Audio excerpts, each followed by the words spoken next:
Hi, I'm Amanda, and our group's presentation is on the 1998 Eleanor Slagle lecture by Fischer, and these are my group members. Hi, I'm Janny. Hi, I'm Tiffany. Hi, I'm Dave. The article our group researched is called Uniting Practice and Theory in an Occupational Framework. Today, I will be discussing some of the key points from this lecture. So Amanda, what was the lecturer's message for the profession, for consumers, and for society?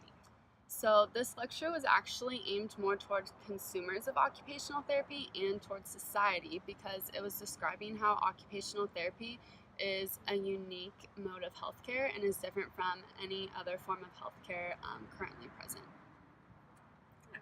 What were the lecturer's main themes and takeaway points?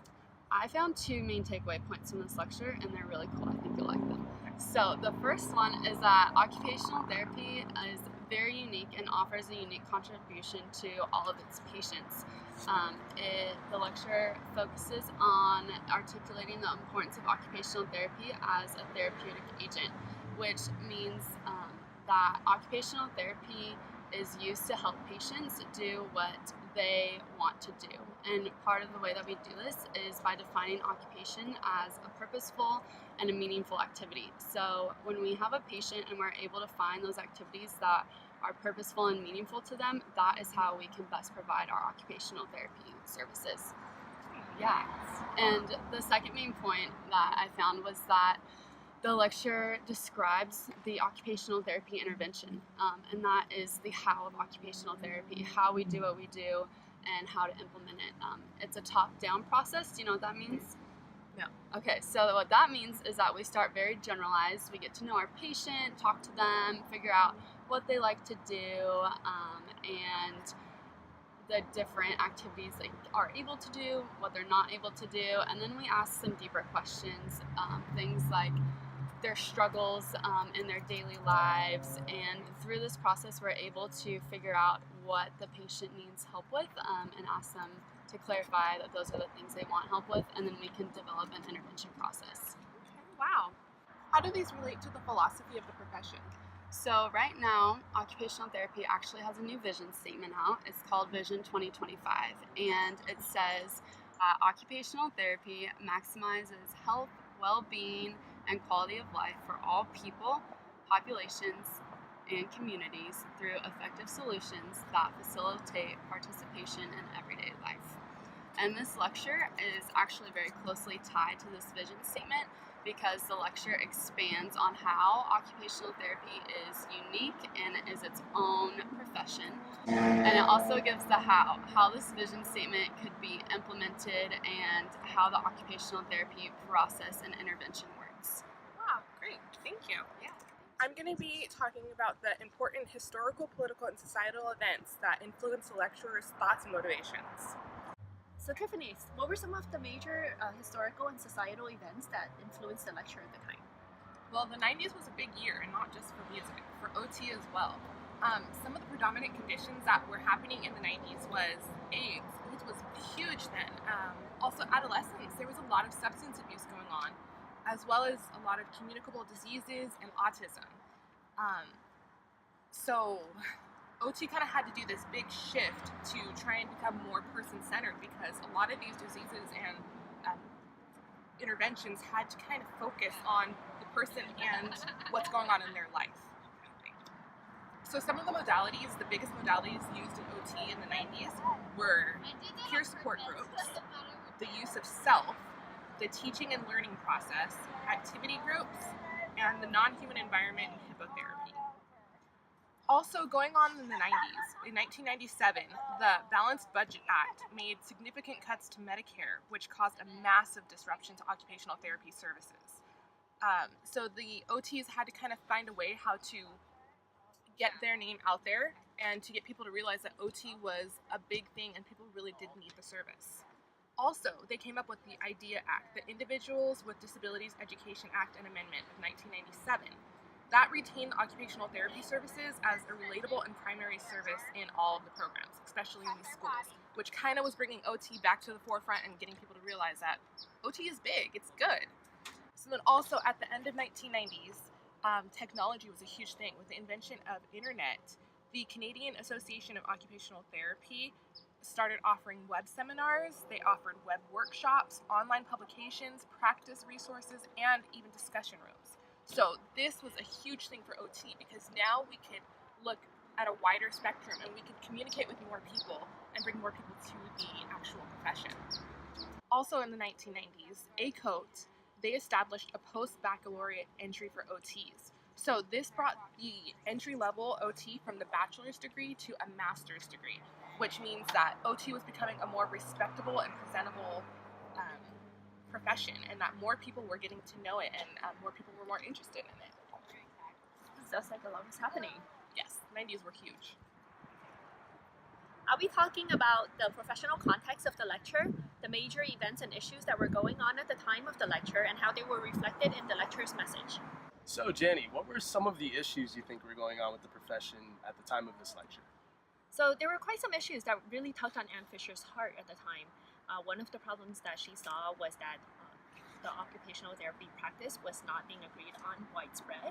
And another problem was that she found that it was very hard to articulate the uniqueness of occupational therapy and have the public understand how the field itself was unique and different from the neighboring health fields that they worked with. In what ways did she realize this? Well, Fisher actually had the chance to talk to many other occupational therapy therapists abroad and in North America, and she found that most of them shared an understanding of occupation and occupational therapy, but what they didn't share was their practice, and they just couldn't put what they theorized into practice. And at the time, many occupational therapists were practicing in the same methods that they learned with their neighboring colleagues, their physical therapists and the nurse staff and social workers and their neuropsychologists. So they were not being able to differentiate themselves as unique through practice, and it was a problem because we didn't want the occupational therapy field to seem redundant. Another thing that she realized through her conversations was that other occupational therapists had a shared problem with her in terms of not being able to express and articulate the uniqueness of occupational therapy to others. Okay. So, did Fisher propose any solutions to these problems that she identified? Yeah, so first she actually identified 4 common interventions of occupational therapy. And the first one is exercise, but it's just repetitive movements for the client to do to get better. And then the second one was contrived occupation. And with contrived occupation is basically exercise, but with an added component of having a make-believe goal. And this make-believe goal was to be within the clinical setting. So there was no relation to the client's actual natural setting. And the third one was therapeutic occupation. In therapeutic occupation, the client is to work on remediation of any underlying problems that actually affects the occupation that they desire to do. And the therapist works with the client in their actual natural setting that they want to perform these occupations in. The fourth method that Fisher talked about was adaptive occupation. In adaptive occupation, the therapist doesn't seek to remediate any underlying problems with the client. Instead, the therapist provides assistive devices or other alternative strategies so that the client can still perform their occupation and their purpose and meaningful occupation is still being emphasized on. But they're not really doing any other exercise to get better in a sense. Instead, they're trying to just adjust themselves to this new schedule. Fisher also proposed that in order for occupational therapy to remain a viable profession, the field needed to not be redundant. So occupational therapy needed to shift away from the mechanistic approach and from the mechanistic paradigm into the more philosophical foundations of occupational therapy. Well, it sounds like Fisher had some great ideas. Did she go into detail at all on how she could move forward with these plans that she had? Yeah, so Fisher actually gave a detailed scenario of her client Jim. So when she worked with Jim, the therapy was very client-focused. She asked him for his goals, his desires, and she asked him for his self-interpretation clarification on what his limitations were. Of course, she still graded Jim based on her own judgments and her own observations, but she graded him based on what his limitations were, and that really affected how he could perform his occupational task instead of grading him based on his overall strength. And that kept the remediation to focus on the client, on Jim, and how his underlying problems may affect the occupations that he wants to perform. So it sounds like she outlined a great way to make that shift happen. Were there any other suggestions that she made about issues in occupational therapy at the time? Yeah, so Fischer made some strong points on why we should shift the focus from remediation over to occupational adaptive occupation. And she first pointed out that we were facing the threat of reduced monies. Therefore, our time with the clients were limited, and we needed to pursue to achieve maximum gains with our clients during the reduced therapy sessions. Secondly, remediation is time-consuming, and there were growing evidence that remediation may have limited effects on functional outcomes. So we needed to strive to provide quality services with the less time given that really focus on functional outcomes. Thirdly, she made a point that we needed to make a public statement to really emphasize on the importance of occupational therapy, the field and what it is, and how it's unique to other health fields out there. Right. Today I'm going to be talking to you guys about the impacts of this lecture on occupational therapy as a profession and within the scope of practice, and also on the roles of education and research moving forward in the field.